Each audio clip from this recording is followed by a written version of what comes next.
Franciacorta Outlet Village, in collaboration with Deodato Arte Gallery, welcomes you to the temporary exhibition Banksy Takes Franciacorta, dedicated to the most famous and controversial artist who has become a subversive figure in the art world for his biting and satirical works of street art.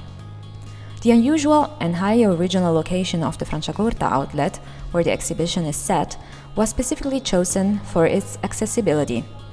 So all visitors can take advantage of Banksy's wonderful and catching screen prints, which became an emblem of democratic art with an unfiltered message.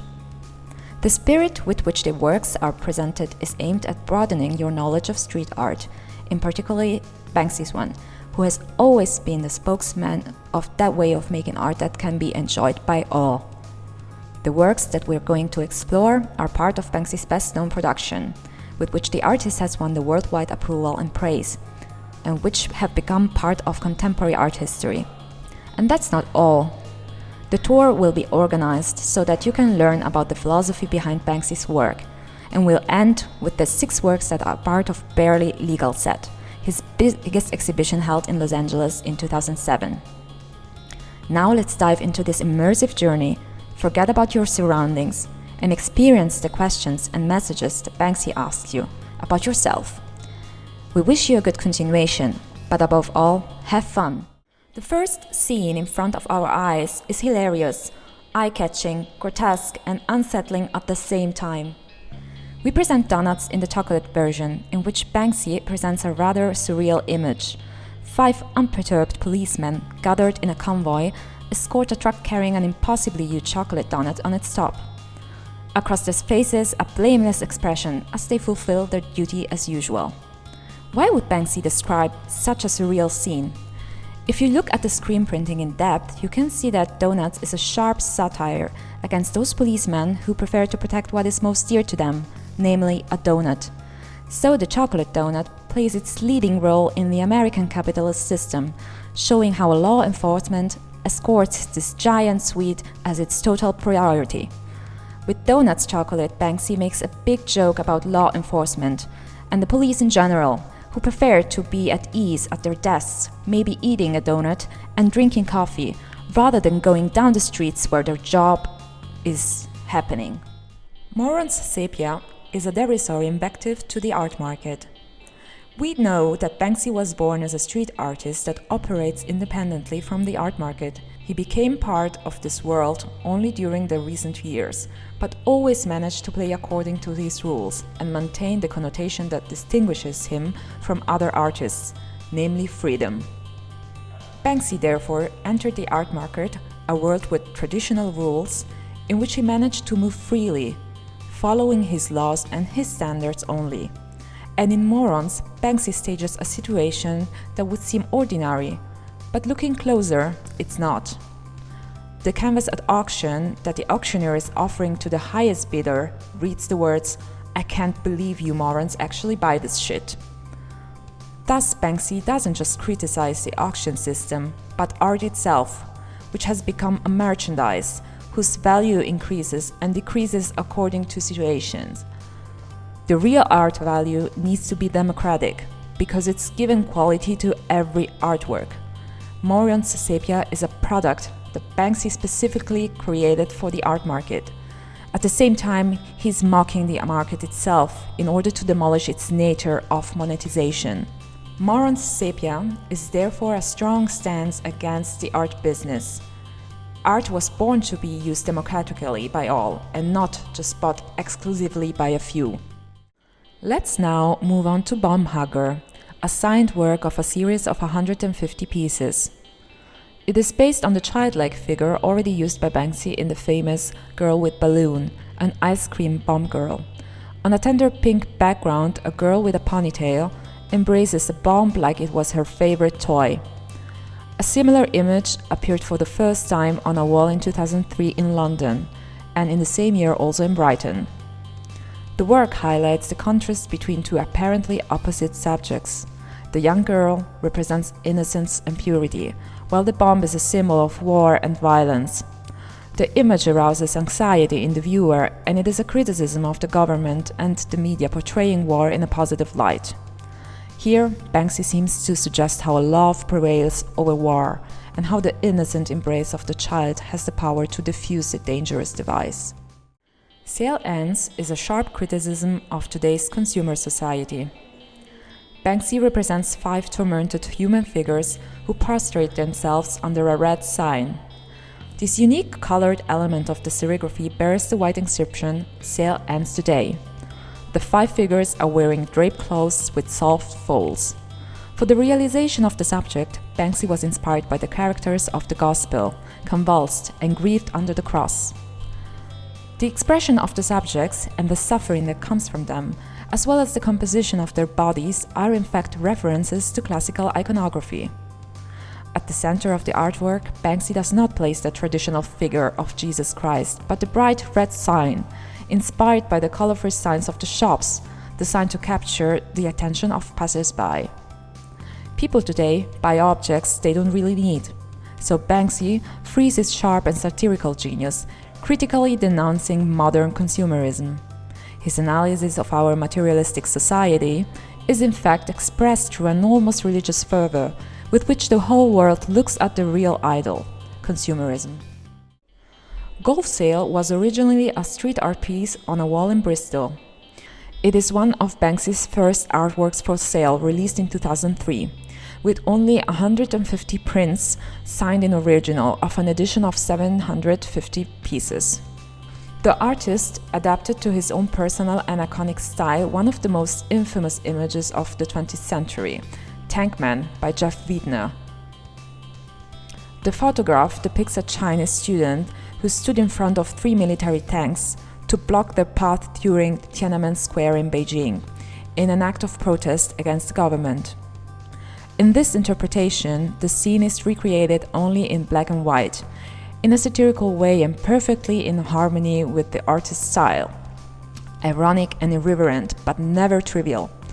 The famous image, symbol of political protest, is transformed into a satire, in which the slogan of the picked sign held by the protester is replaced by the writing "Golf Sale" and an arrow pointing out to the picture plan.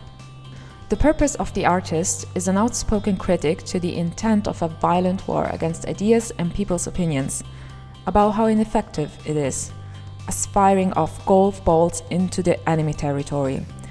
In this rare print, we find out the major themes for Banksy, such as the rebellion against war, against any kind of political and religious authority, and his critique versus the mass consumption. This sweet and witty scene displays a few simple elements that recall the furnishing of a small living room, like the 2 armchairs and the lamp on the table. The moment described in the granny screen print is tea time, when 2 elderly ladies, or actually 2 grannies, as suggested by the title of the artwork, enjoy knitting time. The grandma on the left is working for a sweater with the words "Punk's not dead," while the grandma on the right is knitting a sweater featuring the words "Thug for life." Each granny sits on an armchair, silently focused on their manual, leisurely work. The message is clear: no matter the age, no matter where, and no matter how, what you believe in and what you feel and who you are will never change, not even after many years. The scene, perfectly symmetrical and tidy, is possibly one of the most light-hearted works by the usually pungent street artist. The sweaters made up by the grandmothers mirrors their mood and approach to life. The proud faces of the grannies do not lie. Vitality and punk subculture are part of their being. Now let's move on to Napalm, one of Banksy's strongest and most striking works. This artwork deals with the difficult subject of the war between Vietnam and the United States. Still today a very sensitive subject matter due to the huge tragedy that has taken place in modern history. Each version of Napalm, from grey to orange and multicolored, is a shocking and pungent denunciation of the drama that Vietnamese people have experienced by the hand of the American troops. Banksy starts from Nick Utz's photography to extract the child from the context, who is escaping from napalm bombs, undressed and devastated. The young girl is held by Mickey Mouse and Ronald McDonald, 2 icons of American capitalism. Those uplifted arms of Phan Thi Timpuk, that is the name of the girl, seek help, but they are held together by the two cartoonish characters. Mickey Mouse and Ronald McDonald represent the mass culture of American consumerism, the same consumerism that is nourished by the oppression of other countries. Banksy's Napalm is the visual chronicle of the American injustice of war in Vietnam. There is no need for any slogan this time, as the image alone has a powerful meaning. The British artist Damien Hirst has actually bought a copy of Napalm, showing his appreciation for Banksy, who denounces the abuse of capitalism on people. This genius artwork by the artist aims to point out that we are all human, but that humanity is also a duty. Let's go back for a moment to the donuts. In front of us, we have the same absurd scene previously described, of a convoy of policemen with a pompous, duty-as-usual expression across their faces, while carrying a huge donut. But this time we have a change of flavors and colors. The frosting is now strawberry, featuring a multitude of multicolored sprinkles.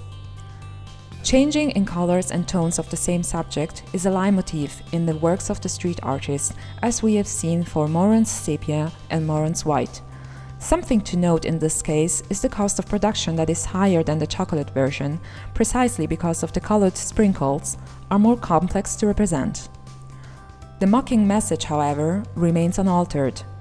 Also in this work, Banksy ridicules American capitalism for its unjustified importance in our society, while also pointing the finger towards police forces, who prefer to intervene for the safety of what is in fact only a giant donut, which represents a metaphor of what is most important to them. The artist here takes up the stereotype of the lazy policeman, sitting at his desk, sipping coffee while eating donuts, impatiently waiting for the end of his shift. As it is often the case in Banksy's artworks, children are the main characters of the scene. A boy and a girl play outdoors, trying to catch a road sign that says "No ball games," as if it were a ball. The image is made with Banksy's iconic style, the children featuring in black and white set against monochromatic background. The image is also highly ironic. The ban is in fact overruled by the children's play. The work criticizes the repressive education of children and how their activities are nowadays regulated and restricted in limited spaces. In this joyful artwork, Banksy encourages the viewer to breaking the rules. No Ball Games is a limited edition signed screen print of 250 pieces.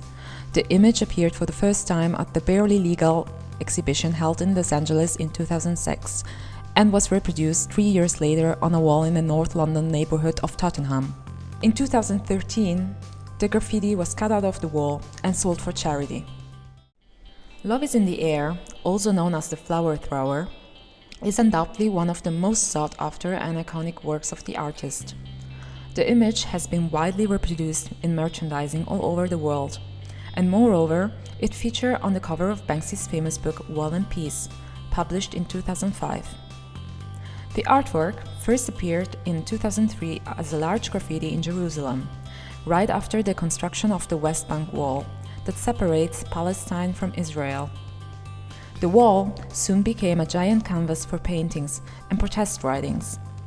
Banksy himself referred to the dramatic situation as a turning Palestine into the world's largest open prison. And in the same year, he reproduced the same image of the thrower in a limited edition of 500 pieces with a red fiery background.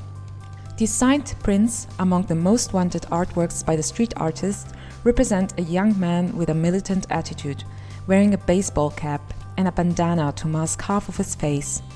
The masked character is in the act of throwing a grenade, but the artist swapped the weapon with a bunch of flowers, thus inserting a peaceful message of hope for conflict resolution in his artwork. Banksy's anti-war themes of freedom and equality feature in his most recognizable artistic style, black and white tones staring against a monochrome, powerful red. Defaced Tenors is another ironic artwork dating 2004. It is essentially a counterfeit banknote representing £10 that was reproduced in 100,000 copies for a total of value of almost £1 million. For the first time, the fake notes appeared for a public stunt orchestrated by Banksy himself. that involved dropping a suitcase full of this fake currency during the Notting Hill Carnival and the Reading Festival west of London. Defaced is a pun on the word defaced, a parody in which the artist replaced the portrait of Queen Elizabeth II with that of Lady Diana, who lost her life in the renowned terrible car accident. This piece of art is a double protest. On the one hand, against the speculations of rivalry between Princess Diana and the Queen, and on the other, it criticizes the value of money in our society and the unhealthy relationship that people have with money. As far as we can see, the artist mainly modified the front side of the banknote with the script Banksy of England, and under the banner the inscription "I promise to pay the bearer on demand the ultimate price," a reference to the death of Diana, who paid the ultimate price with her life. On the reverse side there is Charles Darwin's face with the inscription "Trust no one." As for the general appearance of the tenor, the bill looks exactly like an original. Once again, Banksy was able to create an interactive work that speaks to all of us in modern society, who deal with money on a daily basis. Borrowing references and quoting other artists in an artwork is a typical feature of street art. The work we are looking at is a perfect example of this practice. It depicts a hooded boy with a covered face holding a stylized dog on a leash, in the form of a comic strip. The animal itself is a tribute to the iconic barking dog by Keith Haring, American artist and pioneer of street art and graffitism. The barking dog represents the power to express a free message in a simple and clear language. The two figures stand out against a pink background, and the detailed representation of the man contrasts with the stylized character of the dog. A second element of contrast is the attitude of the man. The posture is casual, with one hand in his pocket, while the clothing looks shady and threatening. The leash is a chain, and refers to an imagery of violence that is overtuned in the positive image of the dog, a metaphor for a new way of relating and communicating that comes to life in street art. The work thus becomes a symbol of freedom of thought and a message of hope. On the bottom right, in capital letters, features the stylized signature of the street artist. "Choose Your Weapon" is an iconic work of a limited series of 25 pieces. This artwork depicts one of the best-known photograms of the Pulp Fiction movie by Quentin Tarantino, in which the actors Samuel Leroy Jackson and John Travolta act side by side, ready to shoot. Instead of guns, however, Banksy puts two bananas in the hands of the criminals, emphasized by a bright yellow that emerges from the black and white tones prevailing in the scene. The first graffiti version appeared in 2002 on a wall near the underground station of London's Old Street. A fun fact to note: this important piece of art had been cancelled only a few years after by the Transport for London authorities, who deemed it as a glorification of violence and decay, even if it was a big attraction for tourists. However, in 2004, the artist created a limited edition screen print with 750 pieces, of which only 150 units were signed. The original mural was replaced by a homage for Banksy from another unknown artist who left the writing "Back Soon" on the covered graffiti. And this is what actually happened when Banksy repainted the same characters wearing banana costumes while holding guns. The English government recovered the street artwork for the second time, and the street artist Ozone overwrote, "If it's better next time, I leave it." Sadly, Ozone was fatally shot a few days afterwards, so Banksy painted the figure of an angel with the body armor, holding a skull in the hand as a tribute on the same spot. Flag Silver is a caricature of the iconic picture shot by the Associated Press photographer Joe Rosenthal in 1945, raising the flag on Iwo Jima. The original picture depicted a group of 6 young American soldiers victoriously raising the American flag during the Iwo Jima Battle of World War II. Banksy is no stranger to express himself on themes such as war and occupation through his art and through his distinctive style. In this artwork, we can admire an amazing picture with a central scene and just one touch of color, which is framed by a large silver sun in the background, that provides both a sense of unnatural stillness while suggesting a sort of melancholic feeling. In this artwork, a group of children replaces the American soldiers. Standing on top of an old demised car, the children raise the American flag with little enthusiasm. The setting is not victorious anymore. The landscape is dystopian.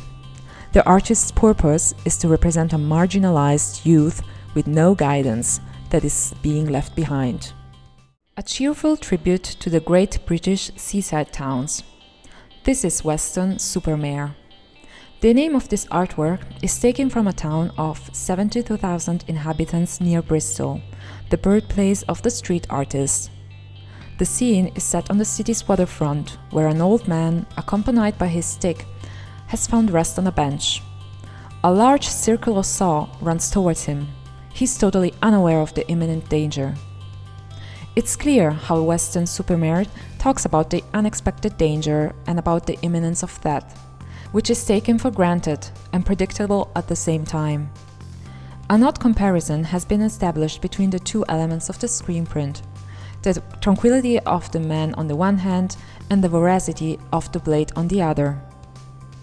This work is a reminder for those who are unaware of the threats that surround them. It is an invitation to keep our eyes open and to live the present to the fullest. Weston-super-Mare is also a screen print to which every viewer can respond in their own way, because experience and awareness differ from observer to observer. This is not the only artwork that Banksy dedicates to his native area. In this maritime location, in fact, Banksy builds also Dismaland, an amusement park theme specifically designed to be disturbing, whose etymology comes from the English word dismal. With both Dismaland and Weston-super-Mare, Banksy invites us to reflect on the importance of taking the best of each moment, and to stop and think for a minute, always paying attention to the elements that surround us. Laugh Now is one of the first work by Banksy that became famous in 2008, when it was sold at an auction for the record price of $500,000. Initially commissioned for a nightclub in Brighton, the first version of 2002 was a 6-meter-long spray painting, covering the entire background of the bar. The following year, the artwork was reproduced in a limited edition of print sale with only 150 signed pieces. Looking at the image, we can see a monkey almost humanized that wears a sandwich board bearing the script, "Laugh now, but one day we will be in charge." The animal's shoulders are so slumped and the eyes so gloomy that it's almost painful to look at them. Banksy often uses animal figures such as rats or monkeys for didactic purposes, representing caricatures of human nature to criticize hypocrisy, greed for power, and capitalism. In particular, this artwork features a strong critique against animal exploitation throughout the course of history, underhand and manipulation for entertainment or for medical testing. The artist seems to warn the viewers of an imminent uprising of the animals, which one day will be in charge over humans. Once again, Banksy, thanks to his incomparable style, succeeds in creating a simple yet extremely powerful artwork. I've been painting rats for years before someone said, "That's clever. It's an anagram for art." And I had to pretend I'd known that all along. The rat we were looking at seems to be outraged by his condition and holds a sign that reads, "Welcome to Hell." There are quite a number of variations of the placard rat series. Next to "Welcome to Hell", there are also versions with the sentence, "Get out while you can", or "Because I'm worthless", in different colorways.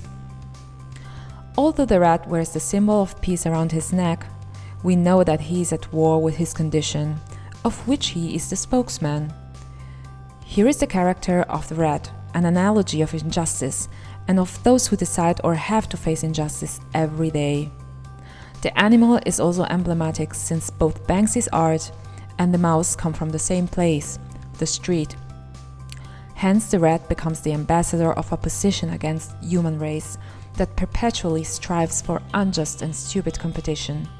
Likewise, the image of the mouse denounces the race for power, status, and materiality. The viewer is left with a paradox.